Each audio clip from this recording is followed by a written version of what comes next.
بسم اللہ الحمدللہ والصلاة والسلام علی رسول اللہ۔ آؤ قرآن پڑھیں آسان طریقے سے تجوید کے ساتھ۔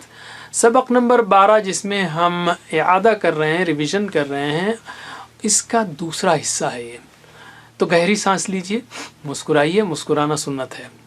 یاد رکھیے عام طور پر قرآنی الفاظ میں حروف کی تعداد 3 سے 5 کے بیچ میں ہے، یعنی آخری حرف تو پوری شکل میں آتا ہے، بقیہ شروع کا، بیچ کا اور اس کے بعد والے سب شارٹ فارم میں ہوتے ہیں۔ اس کا مطلب کیا ہے کہ اس حساب سے قرآن کے اکثر حروف 75% حروف تقریباً وہ شارٹ فارم کی شکل میں ہوتے ہیں۔ تو شارٹ فارم کو اچھی طرح سیکھیے، یہ بات کہہ رہے ہیں۔ اکثر حروف 3 گنا حروف تقریباً وہ سب شارٹ فارم میں آتے ہیں۔ اب ہم لیتے ہیں اور ایک نقطہ، وہ یہ ہے دلچسپ بات، اور یہ امیزنگ عربک کا پارٹ۔ یاد رکھیے جن حروف کے اوپر نقطہ ہے ان کی آواز میں زور کی ہوا شامل ہے۔ یہ ایک یاد رکھنے کے لیے ایک پوائنٹ ہے بس، جیسے ح، خ، د، ذ، ر، ز، ط، ظ، ع، غ۔ انٹرسٹنگ ہے نا؟ اچھا، دلچسپ جوڑیوں کو لیتے ہیں اب ہم۔ یہ جوڑیوں میں کنفیوز مت ہوئیے، ایک کو دوسرے سے مت ملائیے، پڑھتے وقت خیال رکھیے اس کا۔ مثلا لام ہے اور الف ہے۔ لام اگلے والے سے ملتا ہے، جیسے اوپر دیکھ رہے ہیں آپ لہوا میں لا ہا، لام ہا سے مل رہا ہے، جبکہ الف دوسرے سے نہیں ملتا۔ یہ ایک فرق ہے۔ اسی طرح لام اور دال کا فرق یاد رکھیے۔ لام بڑا ہے، بڑا حرف ہے، اور دال چھوٹا حرف ہے۔ دال چھوٹا حرف ہے نسبتاً۔ دونوں کی مثال کو دیکھیے، دال کی مثال کو دیکھیے اور لام کی مثال کو دیکھیے۔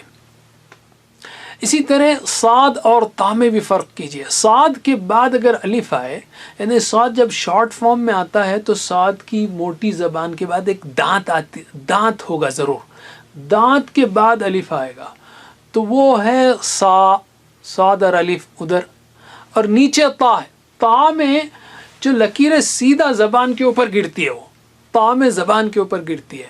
صاد کے بعد اگر الف ہو تو صاد کے بعد ہمیشہ صاد کے شارٹ فارم میں ایک دانت ہوتا ہے، جیسے اوپر بتا رہے ہیں ہم آپ کو۔ آگے اس کو اور آپ سیکھیں گے، اور یہی چیز داد میں بھی ہے۔ تو داد اس کے بعد الف ہے اور نیچے ظا ہے۔ اوکے، اور ایک بات یاد رکھیے، تا کو جب سردی لگتی ہے تو گول بن جاتا ہے۔ یہ گول تا صرف آخر میں آتا ہے، بیچ میں شروع میں نہیں آتا۔ اور یہاں پر ان فروق کو بھی نوٹ کیجئے۔ پہلا ہے قاف اور دوسرا ہے فا اور تیسرا ہے تا۔ تا اور قاف دونوں کو غور سے دیکھیے۔ وہ تا ہم نے کہا صرف آخر میں آتا ہے، اور آخر کا لفظ یہاں پر ہے، آخر کا حرف ہے ہا۔ ان کو بھی یاد رکھیے۔ پہلا کیا ہے؟ با، دوسرا نا، نیچے ہے تو با، اوپر ہے تو نا، ناخن میں نقطہ، اور نیچے 2 نقطے ہوں دوسری لائن، نیچے 2 نقطے ہوں تو یا، اوپر 2 نقطے ہوں تو تا، یا تا، اور آخری لائن ثا۔ اس کے بعد شا، شا میں 2 کپس ہیں، شا میں 2 کپس ہیں، رائٹ، جبکہ ثا میں نہیں ہے۔ ثا، شا، سا۔ اور یہاں پر وہی با، نا وغیرہ ہیں جن سے کوئی اور حرف آ کر ملتا ہے، تو یہ ہے با، نا، دوسری لائن ہے یا، تا، تیسری لائن ثا، شا، سا۔ دال ذال میں ملنے والی لائن نیچے ہوتی ہے، را زا میں ملنے والی لائن اوپر ہوتی ہے۔ یہ دال اور ذال ہے، دا، ذا، اور وہ دوسرے را زا۔ یاد رکھیے اس فرق کو۔ ہم نے جو مابا وافا جو ترتیب سیکھی ہے، مخارج کی ترتیب ہے، ٹھیک ہے؟ یہ غیر عربوں کے لیے پریکٹس کے لیے بہت فائدہ مند ہے، اس لیے کہ ہم مخارج اچھی طرح پریکٹس کر سکتے ہیں اس میں۔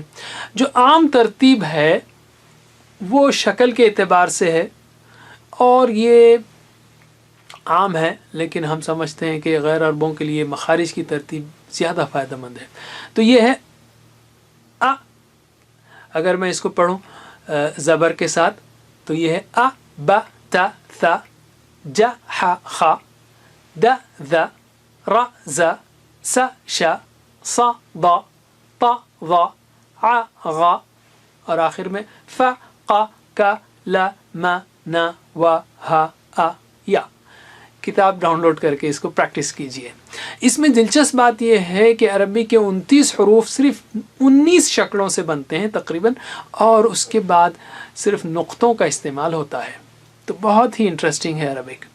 اب تک ہم نے 19 حروف سیکھ لیے، اس کے بعد ہم حرکات سیکھیں گے اور قرآن کو پڑھنا بھی۔ کیا یہ آسانی نہیں ہے؟ واقعی آسان ہے۔